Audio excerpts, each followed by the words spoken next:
Assalamualaikum warahmatullahi wabarakatuh. Perkenalkan, nama saya Megita Selena dari jurusan Sosial Ekonomi Pertanian, Prodi Agribisnis. Di sini saya akan menjelaskan materi tentang pengembangan paragraf. Dalam sebuah paragraf, kalimat-kalimat topik yang merupakan inti gagasan dari penulisnya itu harus dikembangkan dalam kalimat-kalimat penjelas. Nah, sebuah paragraf dapat dikembangkan menurut sifatnya. Ada pula beberapa metode pengembangan paragraf. Di antaranya adalah sebagai berikut. Yang pertama yaitu kronologi. Pengembangan paragraf secara kronologi atau alamiah disusun menurut susunan waktu. Pengembangan paragraf secara kronologi ini pada umumnya dipakai dalam paragraf kisahan atau naratif dengan mengembangkan setiap bagian dalam proses.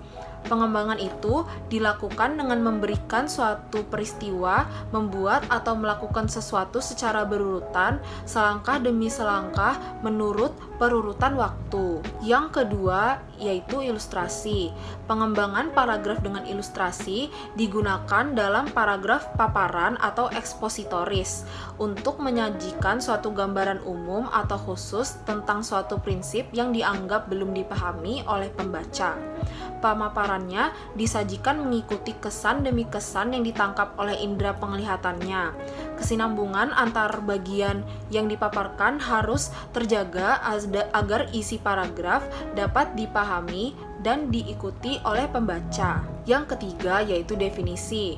Pengembangan paragraf ini digunakan apabila seorang penulis bermaksud menjelaskan suatu istilah yang mengandung suatu konsep dengan tujuan agar pembaca memperoleh pengertian yang jelas mengenai hal tersebut.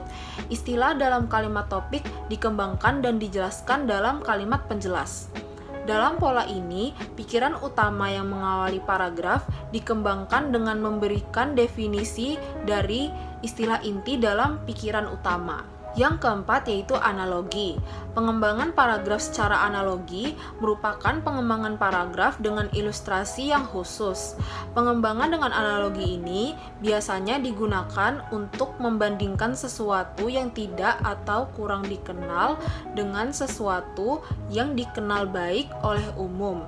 Penganalogian itu dapat membantu menanamkan kesan terhadap tokoh yang dilukiskan dalam tulisan tersebut. Yang kelima yaitu pembandingan dan pengontrasan. Untuk memperjelas paparan, kadang-kadang penulis membandingkan atau mempertentangkan hal-hal yang dibicarakan.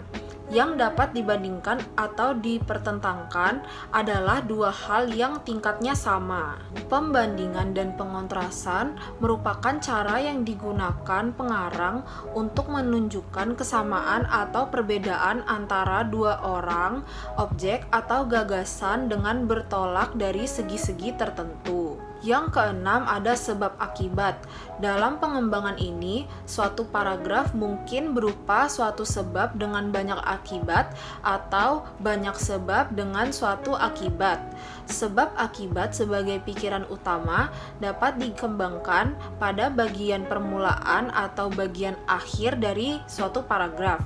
Pengembangan ini dapat dipakai dalam tulisan ilmiah atau keteknikan untuk berbagai keperluan. Yang ketujuh yaitu pembatas satu persatu atau contoh. Pengembangan paragraf dengan pembatasan satu-satu atau contoh kalimat digunakan untuk memberikan penjelasan kepada pembaca karena gagasan utama kalimat topik masih dianggap terlalu umum sifatnya. Dalam pengembangan paragraf ini, pikiran utama dikembangkan dengan penjelas yang berupa contoh, dan contoh itu kemudian diuraikan dengan berbagai keterangan yang dapat memperjelasnya. Yang kedelapan yaitu repetisi. Pengembangan paragraf dengan pengulangan sering digunakan untuk mengingatkan kembali pada pokok gagasan dan menguatkan pokok pembahasannya. Dalam pengembangan paragraf secara repetisi ini, sebuah pokok bahasan ditampilkan secara berulang pada kalimat berikutnya. Dan yang kesembilan yaitu kombinasi. Pengembangan paragraf ini dapat dilakukan dengan memadukan repetisi, terutama repetisi kata-kata kunci atau kata ganti dengan analogi. teknologi. Pengembangan paragraf dengan kombinasi ini paling sering digunakan oleh penulis untuk menuangkan gagasan-gagasannya. Sekian video dari saya, kurang dan lebihnya mohon maaf. Terima kasih. Wassalamualaikum warahmatullahi wabarakatuh.